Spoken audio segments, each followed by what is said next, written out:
More on this story, we can speak to Rémi Bourgeot, economist and an associate fellow at the French Institute for Strategic and International and Strategic Affairs. Thank you very much for joining us here on France 24. Now, 750 billion euros is a lot of money. Will it be enough to cushion the economic harm done by, these coronavirus lockdowns?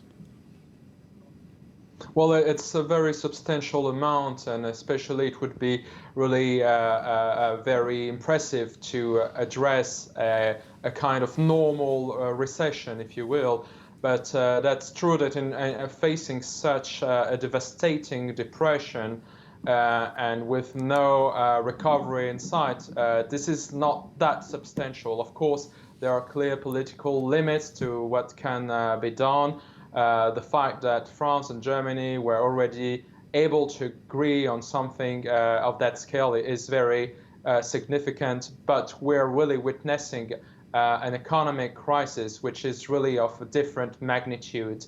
And although this is really a strong political signal, and after all the chaos at the beginning of the pandemic in Europe, this is showing some kind of cohesion. But it's clearly not going to change really the course of the depression we're facing. It's really important in terms of political signal, and it's going to have an economic impact if it's used really for targeted measures. And what's really striking here and significant is that it's going to benefit those countries which have been most hit hardest. Much more than other countries. The grants that are going to be spent will not depend on the country's contribution to the EU budget. So that's really important. I want to jump in. I'm sorry, I just want to jump in there because you made an important point. You said it won't change the course of the depression. Why is that? Is it because it's going to take too long for the money to get into people's hands?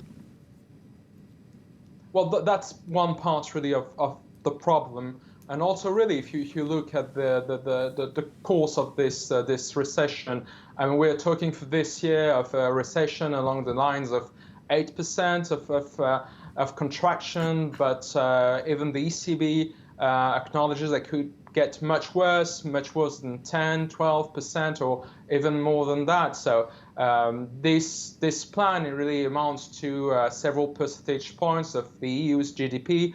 That's a lot of money indeed, especially if you take into account this 500 billion euros in direct grants.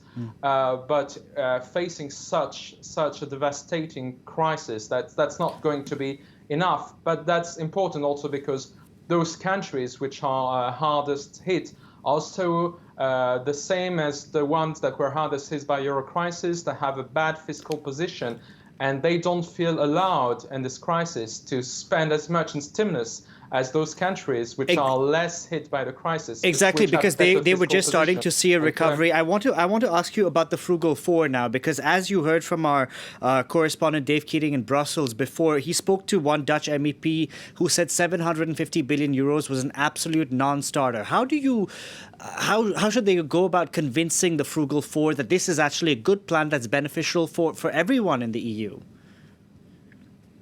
Well, I think there's clearly a negotiation already going on, as this statement really indicates. I don't believe they would block any such deal entirely.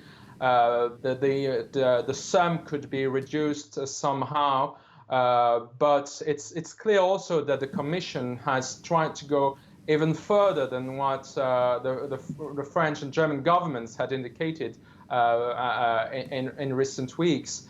So clearly we're in the middle of a tough negotiation, and it's really clear that all the larger countries in Europe are in favor of this plan, especially, of course, those countries that are hardest hit by the crisis and are going to be recipients of those funds, but also decisively Germany this time, after all these accusations that the country showed no compassion at the beginning of the crisis. So really the balance is in favor of something significant like this plan. There will be a tough negotiation, but I don't believe that those 4 countries could block this program entirely. We'll see what happens, Rémi Bourgeot. Thank you very much for joining us on the program today.